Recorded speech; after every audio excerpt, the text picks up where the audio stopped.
Hi all, my name is Dr. Adnan Rasool. I am an assistant professor of political science at University of Tennessee at Martin, and welcome to the UN Experiential Fellowship Program. Now, I want to say this and admit this up front. I've tried recording this video at least twice, and for some reason, my computer and the devices I've been using have not worked out. So this is a very well rehearsed version of these things, and I'm going to try and stick to the point on this one. Okay, so first off, what we're trying to discuss today is a discussion on how data-driven policymaking and development intervention is becoming the norm of the world that we live in. Now, originally, frankly speaking, I thought about giving you a long lecture on what data is and why it's important and how do we collect good data or bad data and what kind of shortfalls do we need to be avoiding. And after having done that twice already in the videos that didn't really pan out, this is what I've learned. Data is super important for writing policy. There are certain things that you need to know, and I'm going to tell you those things. What I'm going to tell you also is there is nothing that beats repetition. When we do something again and again and again, every time we find different information. Also, what we find are trends. The reason we love data to begin with within policymaking and development initiatives or interventions is because data gives us patterns. Data is tried and tested method for us as policymakers or teachers or just generally people who are discussing stuff to figure out exactly how things work. It gives us some sort of a trend. And that's what we want to do. So up front, let me be very clear on what data is. Data is not something super complicated. Data is simply taking information and cataloging it and categorizing it in a certain manner. Everything is data. Everything you do from the time you wake up in the morning is a data point. All we are trying to do is collect relevant data for the problem that we're trying to address. The second thing that I want to really talk about and focus on for all of you is there is a very big misconception that believes that somehow data is the answer. That's not true. Data is the question. In order for you to have a good answer, you need to write a really good question. If you cannot write a good question, you will never have a good answer. And that is where data comes in. Data helps us write a question. Data doesn't really help us answer that question. What helps us answer that question is the intervention or the policy that we write based on the evidence provided by the data within the question we asked in the first place. Now, I know that is counterintuitive, and I want you to stick with me on this one. Normally, right around here, I give you a narrative story of telling you some of my experiences on working within the field and collecting data and trying to figure out exactly how it works. Let me just skip over all of that. Let me tell you my frustrations, which will help you understand these things much better. So, majority of the times when within the policy world, I used to work in the policy world. I used to work in development. I spent about 10 years in development. I worked in Africa. I worked in Southeast Asia. I worked in the Middle East. I have worked pretty much on nearly every continent in one shape or form except South America. All of that came down to me working with the World Bank, the IMF, the Asian Development Bank, the USAID, and the United Nations. In all of my experiences, what I've learned with regards to asking the right questions in data analysis and so on and so forth is we tend to use data the exact opposite way. We tend to use data from the perspective of providing evidence for something. The reality is majority of the times we need to use data in order to ask the right questions. Every year we waste a ton of money, not just as part of the international community or international development mechanisms Even as countries, we waste a lot of money designing policies, designing social programs, which are absolutely useless because they don't address the need. And that means the person who was designing them, or the team that was designing them, did not ask the right questions. They did not gather the right information, and they did not translate that information into what was required. Now, in that case, what we're dealing with is data being used in the worst possible way. Every piece of information that's out there is some form of data. There is good data, there is bad data. What makes it good or bad data is the context in which it is used. And that is why I keep coming back to the same thing that I've said earlier, asking the right questions. As long as your questions are right, you're going to be able to do things the right way. Now, that being said, let's start asking a different question. Why do I care about data? Why do I care about data in policy making, and why do I care about data in development? That's honestly the question that we should be asking. And the answer to that question is super complicated, yet super simple.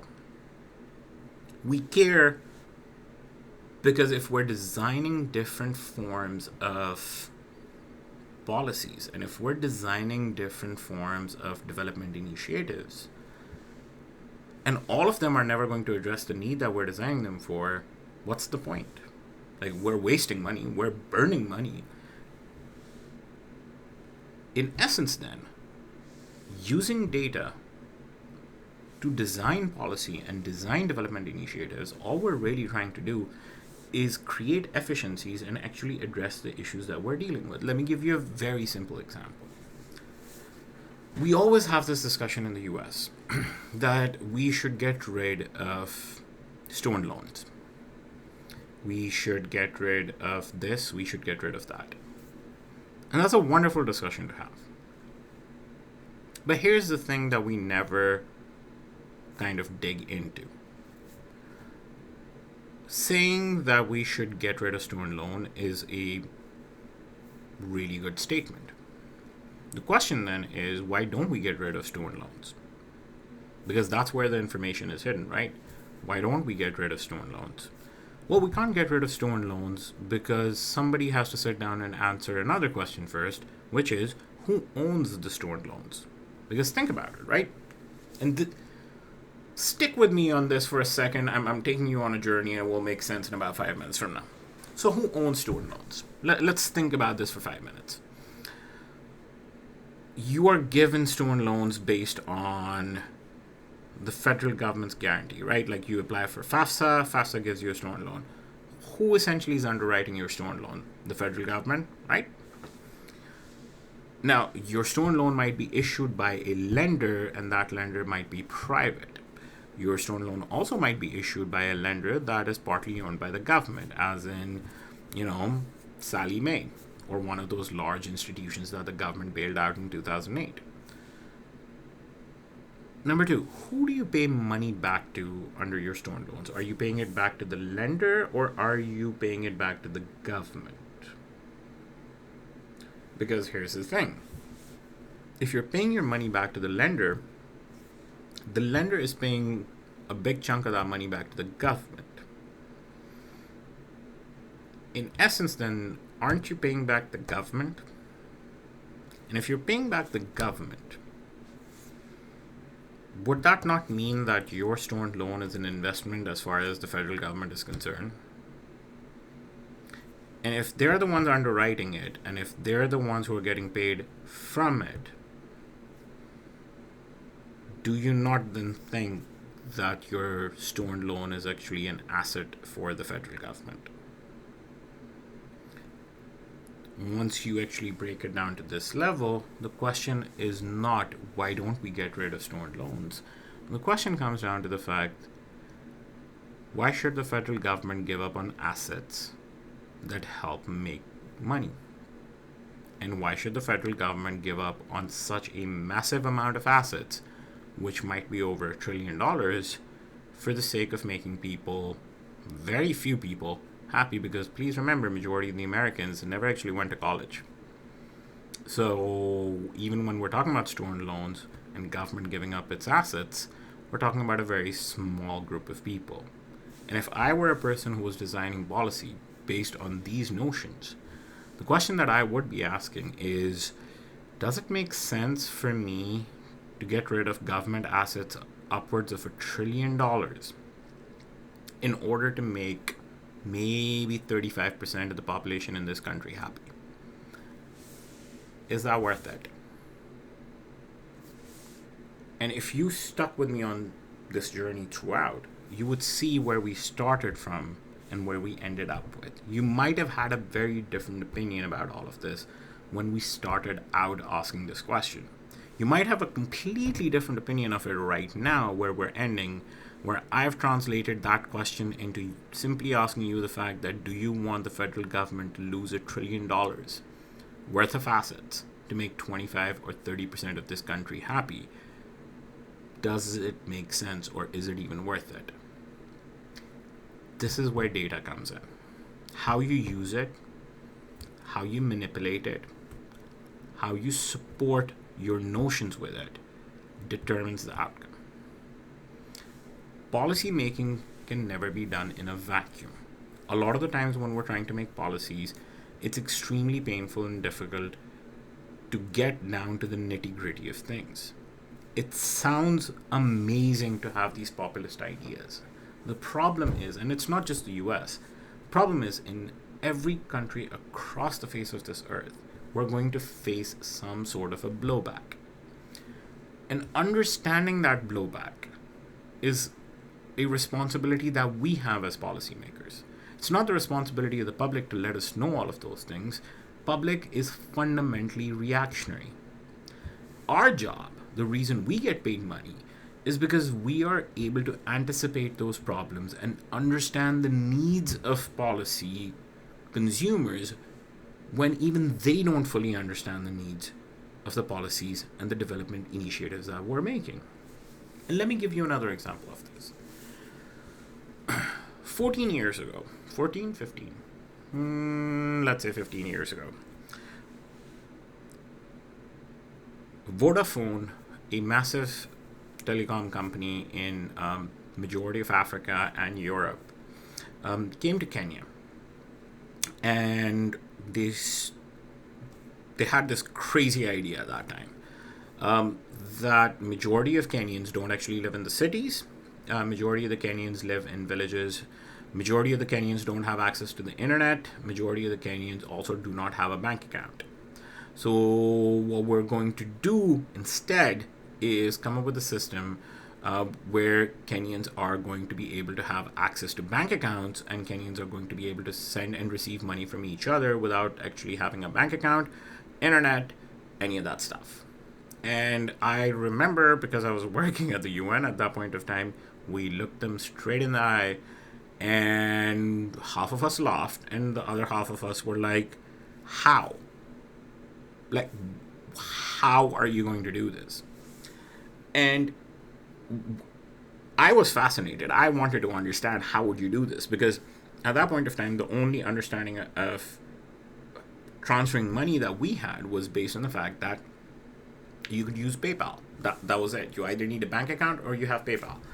And Vodafone had a super simple idea. Like, it wasn't fancy. It wasn't, like cutting edge. Majority of the times when we have these solutions or these policy ideas or even development concepts, there are always these cutting edge ideas like, we'll do this, we'll build this, and then we'll train 50 people, and then this will happen. No. Vodafone's idea was so dumb that it was actually brilliant. And Vodafone's idea was, your phone number is already registered based on your ID card, right? Yeah. Your phone number is now your bank account.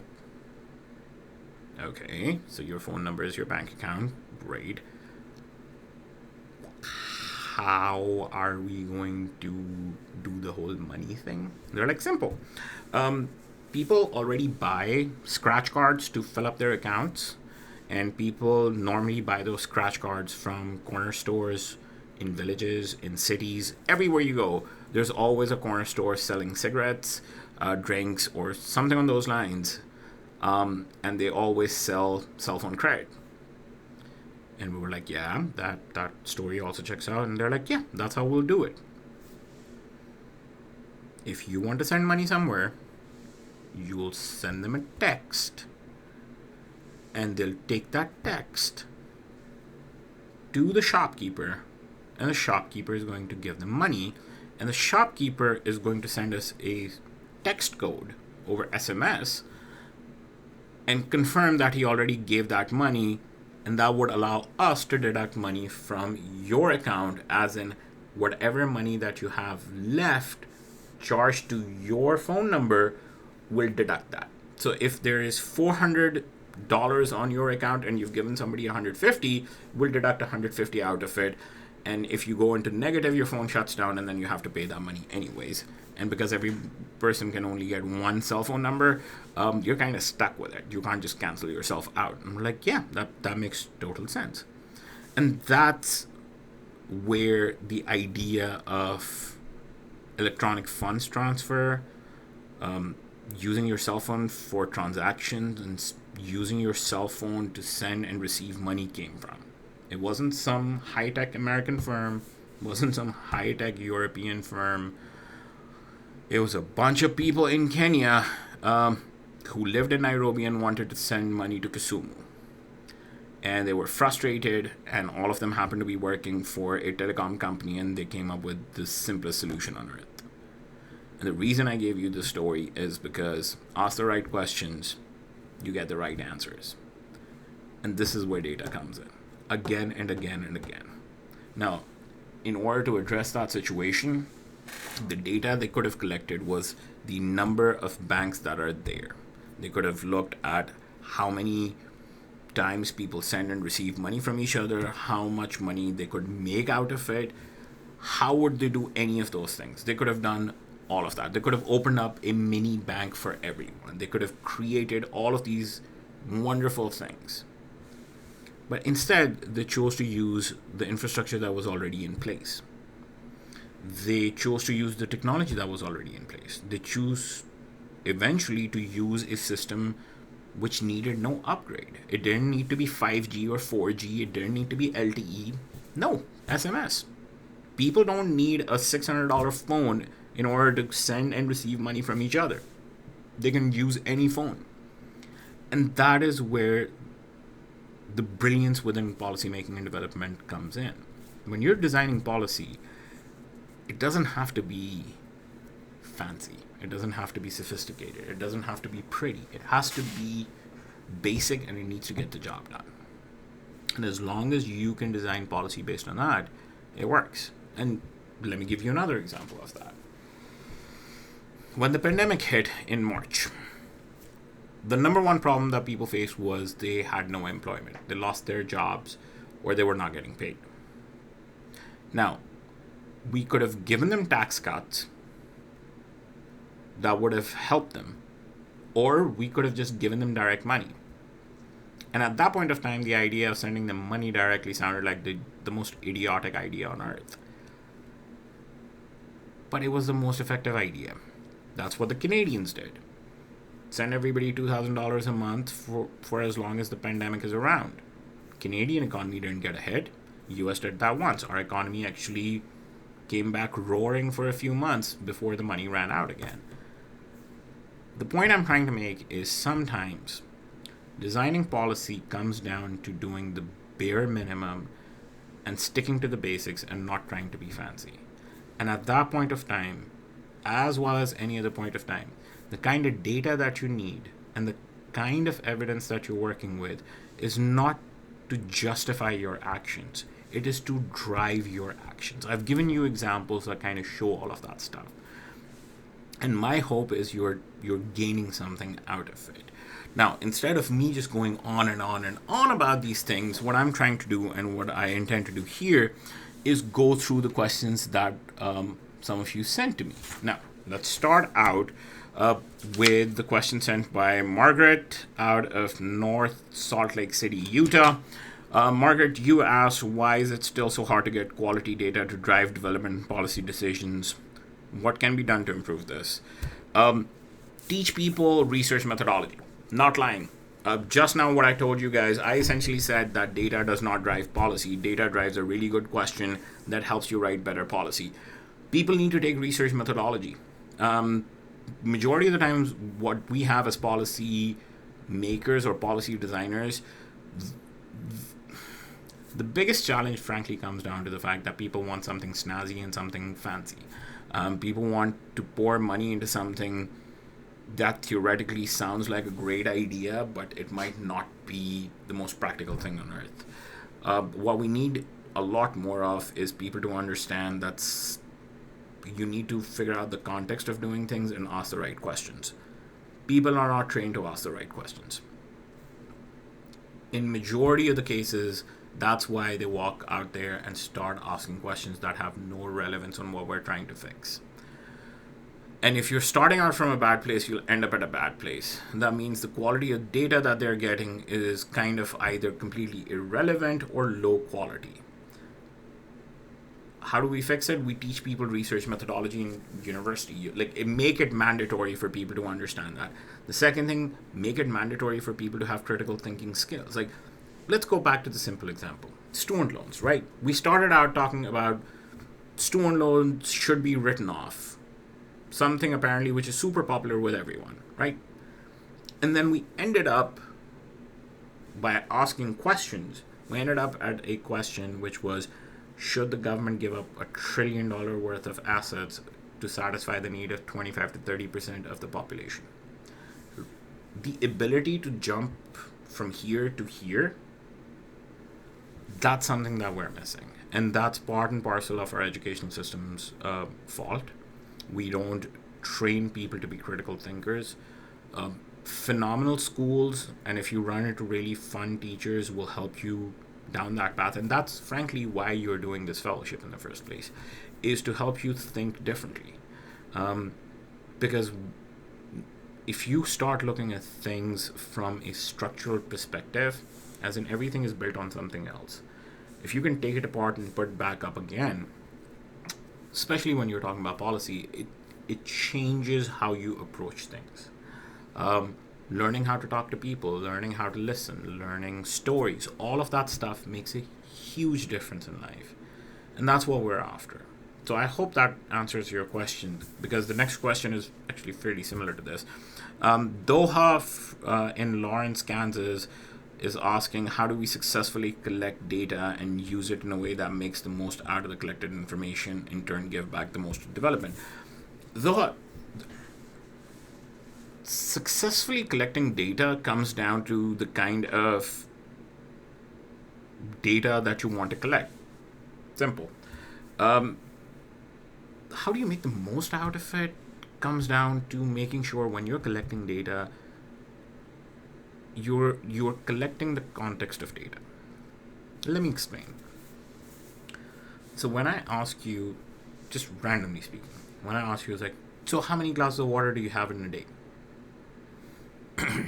Your answer is a data point, right? Now, I can ask 50 people the same question, and I can give you an average of how much people drink in a day. This is what that data is missing. That data is not accounting for what time of the year this question is being asked. Was it during the winters? Was it during the summers? I'm also not asking exactly what kind of water you're drinking. Are you drinking mineral water, bottled water, tap water? What kind of water are you using? I'm also not asking you the question, do you have access to water? I am not asking you any of those things. I'm simply asking you how many glasses of water you're drinking. Because I'm missing the context, because I'm missing the complete picture, if you say you drink 3 glasses of water, I don't have anything beyond the fact the number 3 is there. And I can average it out across 100 people and give you an average. That people already drink a lot of water, or people shouldn't be drinking more water than this, or people are not drinking enough water. But if I had context, I could give you a whole story. I could give you the story with more information, like, hey, people in winters tend to drink a lot less water, and maybe during winters we need to encourage people to drink more water. people already drink a lot of water during summers. Maybe we should try and improve accessibility of clean water for everyone in summers, like, have public stalls for water, and in winter we don't really need that. Instead, we should spend the same amount of money on an advocacy campaign to kind of convince people to drink water. Now, that information is going to give you a more holistic policy. It's going to give you a multi-pronged policy which is relevant per season. If I asked you the simple question, how many glasses of water do you drink, and you said 3 and the average was 5, my policy would be, yeah, we need to convince people to drink more water. We should just basically have an advertising campaign that says drink more water. Goes back to the same thing. Ask the right questions, get the right answers. If you don't ask the right questions, you will never get the right answers. And context is key. Always. I hope that answered your question. And if it didn't, and if you want to have more discussion on these things, both Margaret and Doha, and essentially everybody else who asked me questions as well, reach out to me, folks. Like, I'm fairly accessible. You can follow me on Twitter. You can ask me questions on Twitter. My students do. Or you can email me, and I'll get back to you as soon as I humanly can. Next up, I'm going to go with the question sent in by Maud. And forgive me if I'm pronouncing your name wrong. My apologies in advance. From Massachusetts, and they're asking, I'm familiar with the dangers of data telling a single story. How do you navigate this challenge within political research? It's hard, not gonna lie. It's complicated, it's difficult, but the best way around this I can come up with is having conversations with a lot of people. And by that, I mean having conversations with all kinds of people. Because a lot of the times the data is telling you a singular story, but what you probably are missing then is the context of those stories. And every time you have a conversation, there's going to be a little bit more context to it. I am a big believer on qualitative data. I realize quantitative data is super easy, and that's why people like it a lot. I just think quantitative data gives us no insight and no context. And when context is not there and there are very limited insights, it creates a problem when we're trying to address big ticket items. So if it was up to me, I would ask different kinds of people. I will have conversations across the board. I would have conversations with people from different strata in life and try to understand the perspective based on their situation. And then instead of looking at the data telling a story, I would look at their context telling me a story and how that is correlated. So for instance, if you're a person who's living in a rural area, there is a certain amount of infatuation you have with weapons. So where I live, out here, people are extremely into hunting. And because everybody's into hunting and it's a very important part of our culture out here, the support for the Second Amendment is extremely high. People will not discuss losing their weapons or having any sort of constriction on their weapons at all. And that's the story that you always hear. Like, people in these red states will never give up their weapons because they are, they love violence. No, they don't. It's because in our region, specifically in West Tennessee, everybody's a hunter. Even if you're not a hunter and you move out here, you want to become one because everybody's a hunter. And you can't really go hunting without guns. And because you do these things, because you have these moments, that context becomes important to understand. And then your debate and your discussion comes down to the context itself instead of having a debate or a discussion on what the data point says. The data point simply says people in red states love weapons. adding context explains to you, well, it's not across the board. There are some of them, they love them for these reasons. There are others who love it for these reasons. Like, for instance, people in Memphis have weapons. They're very supportive of having weapons. It's not because Memphis, all of it goes hunting. No, Memphis is one of the most dangerous places you'll ever go to. And the crime rate is through the roof. And that's why people in Memphis would like to keep weapons. That's not the problem for us. We just like weapons out here because hunting, and that's it. So the context changes the story. Take the context into account. I hope that answered your question. I'm going to jump over to the question by Cecilia from Chicago. Cecilia wants to know, how can data serve to convince individuals of the dangers of a disease? Why are some not convinced despite information from scientists? Great question, Cecilia. The answer is party ID and identity politics. It's got nothing to do with the fact that there's data, scientific data that proves that the disease is deadly. It's got nothing to do with that. It's got something to do with the fact that people identify who they are and believe their identity in general is based on the notion, very clearly based on the notion, that if they were to agree that that data was relevant, they would have to give up a part of their identity. So they're not fighting data. They're not fighting facts. They're protecting their identity. If their identity is based on a myth, there's not a lot you can really do about it. It's not really up to you at that point, is it? Right? They're fighting back against an idea.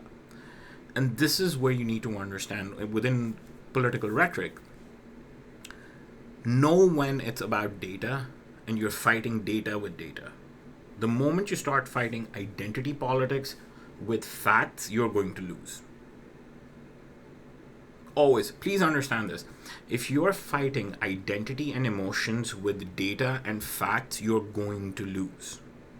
This is also one of the reasons that a lot of people, when they have discussions with their family members over Thanksgiving, specifically conservative family members, they get so frustrated and so angry that their family members don't listen to them. Please understand, you are debating over each other. Like, what you're bringing is oranges. What they're angry about are apples. None of you is actually talking to each other, because you're not talking the same language. It's a completely different language. And that's what happens. So when you ask me a question like this, that how can data serve to convince individuals? Honestly, data's got nothing to do with it. There's more to this story. The story is party identity and personal politics. People identify a certain way, and based on the way that they identify, they either take data as a myth or science as a myth instead of taking it as a fact. And that's why it's so difficult. It's so hard. Because you want to debate facts and they want to debate emotions, and it's next to impossible to debate emotions. And I hope that answers your question. I know it's a disappointing answer. I know it's so frustrating. But frankly, that's what it is. And the last question I have, Shahira from Dallas, Texas. You want to know exactly what drove me to use Pakistan, Taiwan, Turkey as a framework for development and policy. Very simple. I chose Pakistan because I worked in Pakistan. I'm from Pakistan. I have spent a good part of my life working in Pakistan for USAID, World Bank, and the government of Pakistan.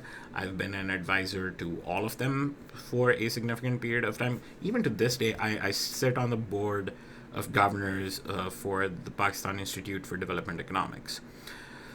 So, frankly, Pakistan, because of that. I've been doing things there since I was very young. I was probably one of the youngest members on the 5-year planning committee for the government of Pakistan. I became a member when I was 24. So Pakistan, because I've been doing this for a very long time there. Turkey and Taiwan were more interesting. So I became interested in Turkey because I have Turkish friends. I became interested in Turkey even further because Turkey presented an opportunity to understand how things go south. Taiwan became interesting to me because I've been going to Taiwan since I was a child. So my father was, and still is, and well, not as much now, because back in the day, my father had a lot of investments in Southeast Asia and Northeast Asia. Now, not as much because the economy has kind of shifted in the other direction. So, back in the day, what used to happen was I would travel to Northeast Asia on business trips with my dad. And I had been going to Taiwan since I was a child. And one of the things that always fascinated me about Taiwan was the fact that here was a country which was a very harsh dictatorship. And for the longest period of time, it was one party rule. And the country had this beautiful economy, amazing people, and this country was doing so well. And instead of kind of, sitting on their laurels, everything was changing. Like, there was a very consistent move towards change, and there was an encouragement to become better. The same political party that was in power was encouraging elections. They wanted to have a multi-party democracy, and that was so unique to me. As I grew older, I just found it like, why you have everything? Why would you want to give it up? And that kind of got me interested in studying institutions and studying development, and that further helped me understand, like, oh, Taiwan is a unique case. And then I started studying history of Taiwan, and turns out Taiwan and Turkey are probably more similar than any of you think. They were both created by generals, military generals. Both of them were ideologues. Both of them were highly educated. Both of them spoke multiple languages. Both of them fought in other armies. Ataturk from Turkey fought in the Ottoman army. Chiang Kai-shek fought with the British army alongside the Chinese army, or the Republic of China army. During the Second World War, he fought against the Japanese. He fought against even the Russians and the British. And both of these men had this vision of what they wanted. They wanted to leave a country that had their imprint and their personality as the foundation stone. And that's where Turkey and Taiwan start. Both of the constitutions in both of these countries are imprints of the people who made them. Chiang Kai-shek in Taiwan and Ataturk in Turkey. And for me, it was fascinating because these countries had a very similar journey. Turkey's economy started doing really well as well around the 80s. The Taiwanese economy was on fire during the 80s.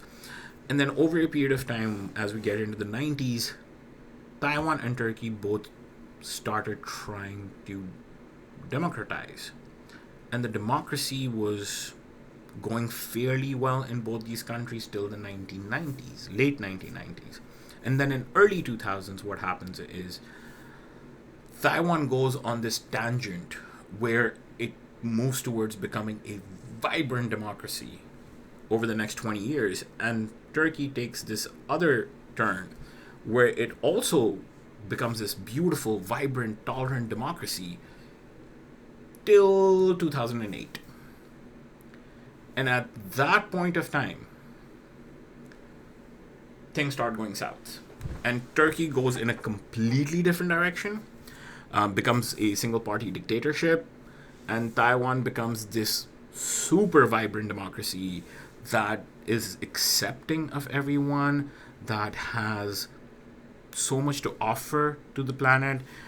They legalized same-sex marriage, and yet are very conservative when it comes to business. It was a beautiful mixture of these two countries, and both of them being super similar in their trajectories. And then Pakistan, obviously, not because I know Pakistan well, it's because Pakistan has always been a pendulum. Pakistan is this beautiful case study that becomes a democracy every 10 years, and then every 10 years it becomes a dictatorship, and then a democracy again every 10 years. So there's a pendulum that Pakistan kind of offers you on every 10 years or so, where it goes from this side to this side.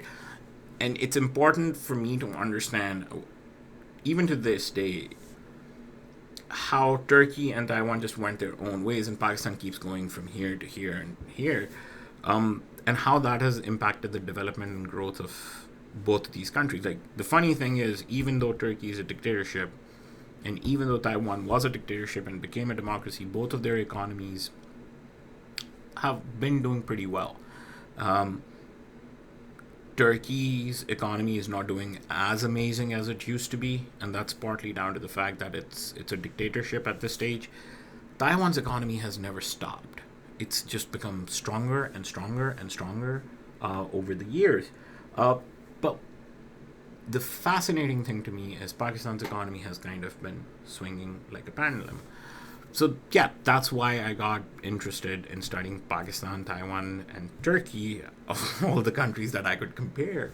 Because to me, Pakistan was the case that went from one side to another side, and Turkey and Taiwan were two peas in a pod that just turned out completely differently, and I wanted to understand what led to all of that. That being said, thank you so much, all of you, for giving me an opportunity to talk to you. Please feel free to reach out. I hope I answered your questions. If you need any more information or if you want to discuss more things, email me, tweet at me, do whatever you need to, and I'll get back to you as quickly as I can. Thank you so much. And I would like to kind of acknowledge Dr. Aminazia for allowing me to do this. Thank you. I appreciate that. And have fun, everyone. I appreciate the opportunity.